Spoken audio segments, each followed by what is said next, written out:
রাধে রাধে বন্ধুরা, জয় গুরু জয় নিতাই। আজ আবার একটা নতুন দিনে নতুন ভিডিও তোমাদের সামনে আসে। অনেক দিন পর তোমাদেরকে ভিডিও দেব, অনেক দিন পর, অনেক দিন ভিডিও দেওয়া হয়নি। যাই হোক, আজকে পুজো রিলেটেডই তোমাদের একটা ভিডিও দেব। এই দেখো আমার গোপুসোনারা আজকে বৃহস্পতিবার চান টান করে নতুন পরিষ্কার জামা পরে, কাঁচা জামা পরে রেডি হয়ে গেছে। আর এখানে ভোগও দিয়ে দিচ্ছি, মাখন বিস্কুট কিশমিশ এগুলো সব দিয়ে দিয়েছি। জলটা এখনও দেওয়া হয়নি, তাই জলটা দেবো। আর এখানে দেখো এই পুজোর জায়গাটা একটু অন্যরকম করে সাজিয়েছি, জানো তো। হ্যাঁ, এইখানে লক্ষ্মী গণেশ লক্ষ্মী নারায়ণের আসন করেছি। আজকে বৃহস্পতিবার লক্ষ্মী পুজো, ঘট পাতবো, তাই পুজোরও সমস্ত কিছু জোগাড় করছি। এই যে ঘটফট সমস্ত কিছু রেডি করেছি। এইখানে তোমরা দেখো জোগাড় যন্ত্রগুলো করছি। এই যে আরতি করবো তার জোগাড় করেছি। আরও তোমাদের সঙ্গে আরও ভিডিওটা শেয়ার করার আর একটা কারণ আছে, ঠাকুরের জায়গাটা একটু অদল বদল করছি। এইখানে চরণগুলো রেখেছি, গীতা রেখেছি। আর এইখানে ওই ঘরে, পাশের ঘরে রেখেছিলাম তুলসী মাকে, কিন্তু তুলসী মাকে রাখাটা ভুল দিকে হয়ে গেছিলো, দক্ষিণ দিকে হয়ে গেছিলো, যার দরুন তুলসী মাকে এইখানটা আনতে হয়েছে। হ্যাঁ, তাই জায়গা একটু দিক পরিবর্তন করতে হয়েছে, কারণ দিক নির্ণয় করে তো সব কিছুই করতে হয়। আর এখানে সমস্ত কিছু রেখেছি, একটা নারায়ণ শিলা আছে। আর ছোট যে ঠাকুরগুলো, সেই ঠাকুরগুলো সব এখানে রেখেছি। ছবি যে ঠাকুরগুলো, সেই ঠাকুরগুলো সব এখানে রেখেছি। কিছুই তো জানো সংসারে বাদ দেওয়া যায় না। হ্যাঁ, রাখলেই মানে পুজো করতে করতে ঠাকুর বাদ দিতে একটা কেমন লাগে। আর এই যে রাধারানী গোবিন্দ, আর দুটো আমার রাধারানীর জোড়া, এক জোড়া। আর এখানে মা ভবতারিণী শিবলিঙ্গ এখানে রেখেছি পাশে। আর এই যে আমার ছোটো গোপালদের শোবার জায়গা, দোলনা, এখানে ওরা রাত্রিবেলা ঘুমু করে। আর এই যে এখানে একটু জল রেখে দিই শিবের মাথায় জল টল দেওয়ার জন্য। এই যে এর মধ্যে এটা জল আছে, হাফ জল আছে। আর এটা থাকে আমার সবসময় গঙ্গা জল রেখে দিই, জানো তো, গঙ্গা জল রেখে দিই এখানে সবসময়। এই গঙ্গা জলটা রাখি হাত টাত ধোয়ার জন্য। আর এই যে নিচটা এইরকমভাবে টুকিটাকি সমস্ত পুজোরই সব সরঞ্জাম রাখা। তোমরা দেখে বলো কেমন সাজানো হয়েছে। আর একটা জিনিস তোমাদের সঙ্গে শেয়ার করব, কালকে অক্ষয় তৃতীয়া গেছে। কালকে অক্ষয় তৃতীয়ায় আমি নতুন পুজোর দুটো জিনিস কিনেছি, সেটা আরও তোমাদের সাথে শেয়ার করব ইচ্ছে হলো, তাই তোমাদের এই করা। এই দেখো একটা আরতির থালা আশিসবাবু নিয়ে এসে দিয়েছে। এটা দেখে বলো কেমন হয়েছে। এটা ভীষণ, আমার হাতে তো বেশ ভারী লাগছে, বেশ মজবুত হয়েছে। আর এই দেখো বেশ ভারী সুন্দর। আর এর আগের দিনও আর একটা এনে দিয়েছে, কদিন আগে আর একটা থালাও এনে দিয়েছিল। আচ্ছা, কালকে আর একটা কথা বলি, কালকে এই প্রদীপটাও এনে দিয়েছে, এই ছোট প্রদীপটা। এটা কেমন হয়েছে তোমরা দেখে বলো। আমার তো প্রদীপ ভীষণ ভালো লাগে, আমার যত রকমারই প্রদীপ হোক ততই ভালো। আর এইটাও এনে দিয়েছে। আর তার সঙ্গে আর একটা জিনিস এনে দিয়েছে, তোমাদের সাথে শেয়ার করি। সেইটা না, জানো তো, এটার একটা সমস্যা আছে। আরেকটা প্রদীপও, দুটো প্রদীপ এনে দিয়েছে, দুটো। আরেকটা এইটাও এনে দিয়েছে তার সাথে। দুটো এনেছিল, একটা রাখতে বলেছিল, একটা ফেরত দেওয়ার কথা ছিল, কিন্তু আমি দিতে দিলাম না। আমি বললাম থাক, ঘুরিয়ে ফিরিয়ে পাল্টে পাতবো। আর একটা কদিন আগে ওইটার ওই পুষ্পপত্রটার সঙ্গে, ওটাও আরতির থালা হিসেবেই আনা হয়েছে, তার সঙ্গে আনা হয়েছিল আর একটা ধূপদানি। এই দেখো, এই ধূপদানিটা আনা হয়েছিল। এই ধূপদানিটা তো আগে ব্যবহার করতাম, তোমরা দেখেছো, তোমাদের দেখিয়েছিলাম, শেয়ার করেছিলাম হয়তো, নাকি ভুলে গেছি করতে, মনেও নেই আমার। কিন্তু এইটাও একদমই নতুন, এটা এই মানে কদিন হলো ব্যবহার করছি। আর তার সঙ্গে আরেকটা জিনিসও আনা হয়েছে, সেটা হচ্ছে আমার কর্পূরদানি ছিল, তাও আরেকটা কর্পূরদানি দুটো হলে সুবিধা হতো, অল্টারনেটিভ করে।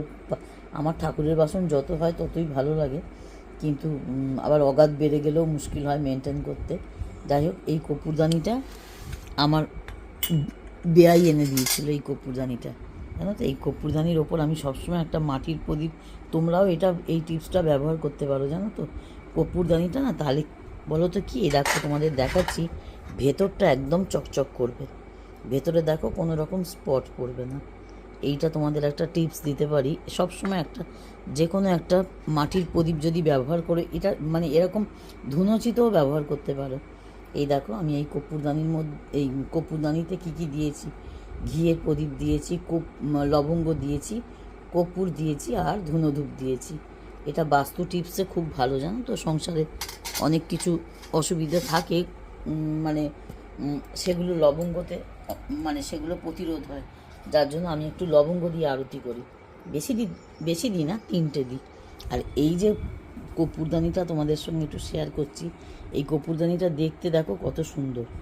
এটা একদিন মাত্র আমি ব্যবহার করতে গিয়েই দেখলাম এর কর্পূরদানির পিছনটা একদম ঠিক নয়, জানো তো। এমনি বসতে ভালো, কিন্তু যেই আমি সবসময় একটা প্রদীপ দিয়ে বসাই, প্রদীপ দিয়ে মানে এরম করে প্রদীপ দিয়ে তার মধ্যে দিয়ে আরও ছোটো দিই, এটা তো একটু বড়, আর তাও বসানোর পরে লকপক লকপক করছে, আর আরতি করতে গেলে আবার টক করে এরকম করে পড়ে যাচ্ছে, পড়তে বেশি সময় লাগছে না।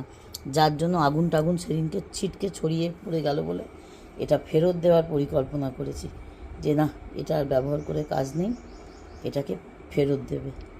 এটাকে ফেরত দিয়ে দেখি অন্য কিছু যদি আবার ঠাকুরের যা ইচ্ছা ঠাকুর তাই আনিয়ে নেবে, আর নইলে কী আনবে সেই আশিসবাবুই জানে। যাই হোক, তোমাদের সঙ্গে এই 2-3টে জিনিস শেয়ার করলাম। আর বেশ কটা জিনিস আনা হয়েছে ঠাকুরের, এই 2টো আরতির থালা আনা হয়েছে। ওটা ছোট হয়ে গেছে বলে কালকে অক্ষয় তৃতীয়ার দিন কিছু একটা ঠাকুররা আনার কথা বলেছিলাম, তাই এইগুলো এনেছি। এই 2টো প্রদীপদানি। তোমরা প্রদীপদানি 2টো দেখে বলবে কেমন হয়েছে। আমার তো খুব পছন্দ হয়েছে, জানি না তোমাদের কার কিরম বক্তব্য, তোমরা কমেন্ট বক্সে জানিও, বুঝলে। আর একটা জিনিসও অনেক দিন আগে আনা হয়েছে, তোমাদের সঙ্গে শেয়ার করা হয়নি। সেটা হচ্ছে এই যে এই প্রদীপটা। ঘরে পাখা চললে তোমরা ব্যবহার করতে পারো, কিন্তু কি বলো তো, একটা সমস্যা এটাই হয়, সেটা হচ্ছে বড্ড ভুসো পড়ে, মানে কালি পড়ে, কিন্তু আবার মাজলে ঠিক হয়ে যাবে। এই যে এটা পাখা চললেও কোনো সমস্যা হয় না, সুন্দরভাবে জ্বালানো যায়। তুমি এবার সারাদিনও জ্বালিয়ে রাখতে পারো। আমার তো বেশি করে তেল দিয়ে দিই, সারাদিনই প্রদীপ জ্বলে। আর আমার অনেক রকম প্রদীপ ব্যবহার করতে খুব ভালো লাগে। আর এই দেখো, তোমাদের আর একটা জিনিসও দেখো, আমি এই প্রদীপটাও ওপরেও কিন্তু একটা মাটির প্রদীপ রেখেছি, বুঝতে পারলে, যাতে এটা পরিষ্কার থাকে। শুধু এই একটা ছোট্টটা একটু তেল দিলাম, আজকেই প্রথম তেল দিলাম, বৃহস্পতিবার পুজো করব, একটুখানি তেল দিয়ে জানালাম। নইলে আমি এরকম একটা তলায় কিছু দিই, যখন এরকম করে জ্বালাই তখনও মাটির প্রদীপ ব্যবহার করি, কিন্তু আজকে একটু ডাইরেক্ট দিলাম। তোমরাও এইভাবে করতে পারো। আর এই দেখো, এইখানে আমি ওই সূর্য দেবতাকে জল দেওয়ার জন্য একটু আতপ চাল, তিল, লাল চন্দন, সিঁদুর, তুলসী মাকে দেওয়ার জন্য এগুলো সব রেখেছি, কর্পূর এটা এইখানে রেখেছি। আর এইখানে বেশি জিনিস, যেগুলো বেশি ধুনো, তারপরে ধুনো গুঁড়ো করার হামানদিস্তা, সব এই নিচটায় রেখেছিলাম, ওই ঘরে রেখেছিলাম, পাশের ঘরে, কিন্তু কালকেই সব এগুলো গোছগাছ করলাম, তাই তোমাদের সঙ্গে একটু শেয়ার করলাম। এবার তোমরা দেখে বলবে ঠাকুরের জায়গাটা কেমন লাগছে, বুঝলে বন্ধুরা। অনেক দিন তোমাদেরকে ভিডিও দিইনি, ভিডিও দেখো, ভালো লাগবে আশা করি। আমার বেশিরভাগ ভিডিওই ঠাকুর রিলেটেডই দিই। আর তোমাদের তো এই বক্সগুলো, আগে খাবারের বক্সগুলো শেয়ার করেছিলাম। এই যে 3টে করে বক্স দেখছো, এটা 4টে করে বক্স ছিল। একটাই তো আমি এখানে মিষ্টি রাখি, তোমাদের এটা শেয়ার করেছিলাম এর আগে। এগুলো খুব সুবিধা হয় ভাগ ভাগ করে খাবার রাখতে, সন্ধ্যের খাবার, দুপুরের খাবার, রাতের খাবার। বিশেষ করে জানো তো, যাদের বাড়িতে একটু গোপু সোনা আছে, জানো, গোপাল সোনা আছে, তাদের বাড়িতে একটু বেশি বাসনের জিনিস, বেশি খাবার দাবার, এটা সেটা অনেক কিছু লাগে, তাদেরকে একটুখানি করতে হয়। হ্যাঁ, আর একটা জিনিসও আছে, জানো তো, এই ঘরটাও আমার নতুন। এই ঘরটাও আমাকে আমার বেয়াই দিয়েছে, এই ঘরটা, এই তামার ঘরটা, সব নতুন। অনেক ঠাকুরের জিনিস এখানে এসে অনেক কিনেছি, আবার ওখানেও কিনতাম, কেনার তো শেষ নেই, জানো, যা দেখি তাই দেখি ভালো লাগে তাই কিনে ফেলি, এইসব ব্যাপার। যাই হোক, আমি আস্তে আস্তে পুজোটা সারি। এখানে হয়তো তোমরা ভাববে কৌটোটা দেখালো না, এই কৌটোটার মধ্যে আমি বাতি রাখি, জানো তো।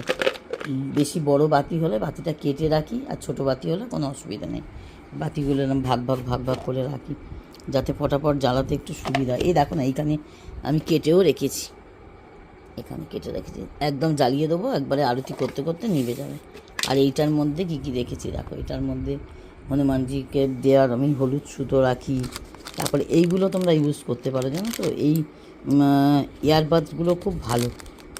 এই যেমন আমি আর এর ভেতরে আমি সুপুরি 1 টাকা যেগুলো চন্দন বাটি না, গুঁড়ো চন্দন ব্যবহার করি, কিন্তু এই যে ঘটে দিতে হয় আতপ চাল 1 টাকা, একটু সুপুরি দিতে হয়। আর এই যে এটা আমি একটুখানি সিঁদুর গুলে এই যে এইভাবে করে এইটা দিয়ে করলাম, কারণ হাতের আর ব্যালেন্স পাই না, জানো তো, ভীষণভাবে স্বস্তিকটা বেঁকে যায়। এই দেখো স্বস্তিকটা এঁকেছি সবে মাত্র এঁকেছি, কিন্তু খুব একটা ভালো লাগছে না দেখতে,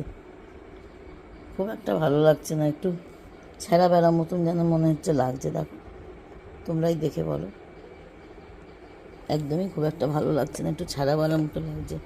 আমি তোমাদের একটা জিনিস দেখাই, আমি এই লিকুইড সিঁদুরটাও আবার ব্যবহার করি। আজকে আমার মন গেল একটু সিঁদুরগুলো ব্যবহার করলাম, কিন্তু খুব একটা স্বস্তিকটা ভালো হলো না, আমার ভীষণ বেঁকে যায়। কিন্তু এইটা দিয়ে স্বস্তিক করি, দেখো আগের ঘটে কত সুন্দর স্বস্তিকটা হয়েছে। ঠিক এইভাবে করলেও খুব ভালো হয়। আমি এটাও ব্যবহার করি, এটাই বেশি এখন ব্যবহার করি। আগে সিঁদুরগুলোই করতাম, এটা এখন বেশি ব্যবহার করি। যাকে পুজোটা সেরে নিই, ভিডিও দেখতে থাকবে। পুজোটা কমপ্লিট করে তোমাদের সঙ্গে আবার ফিরে আসবো, দেখাবো, ঘরটট পাল্টাই, পুজোটা করে নিই, তখন আবার তোমাদের সঙ্গে বাদবাকিটা শেয়ার করবো। আর তোমরা কে কেমন আছো বলো, অনেক দিন তোমাদের সঙ্গে খুব একটা যোগাযোগ নেই কারোর সাথেই সেরকমভাবে, কারণ ভিডিও ছাড়া হয় না, খুব একটা ভিডিও প্রতি মনোযোগটা অনেক কমে গেছে, কারণ চ্যানেলের পেছনে প্রচুর খাটনি, তো সে এখন আর খুব নেগলিজেন্সি হয়, রেগুলার ভিডিও দেওয়াটা বন্ধ হয়ে গেছে। আগে প্রতিদিনই ভিডিও দিতাম, এখন আর দিতে পারি না, মাঝে মাঝে দেওয়া হচ্ছে, খুব কম, তাও খুব কম। আর এখানে দেখো ফুলটাও জোগাড় করে রেখেছি, ফুল, তুলসী পাতা, বেলপাতা। আজকে আম পল্লব নেই, তাই আজকে এই আম পল্লবটা দিয়ে আজকে পুজো দেবো, নইলে আমার রোজ আম পল্লব আসে। আজকেই আমার আম পল্লব নেই, ফুল আছে, এটা দিয়ে পুজো দেবো। যাই হোক, তোমরা দেখতে থাকো, সঙ্গে থাকো, সাথে থাকো, পুজোটা কমপ্লিট করে আবার ফিরে আসবো। কৃষ্ণ নাম দিল প্রিয় বলরাম, রাখাল রাজা নাম রাখে ভক্ত শ্রীরাম। নন্দের নন্দন নাম রাখিল শ্রীনন্দ, নন্দের নন্দন নাম রাখিল শ্রীনন্দ। বৃন্দাদূতি দিল নাম বৃন্দাবন চন্দ্র, বৃন্দাদূতি দিল নাম বৃন্দাবন চন্দ্র।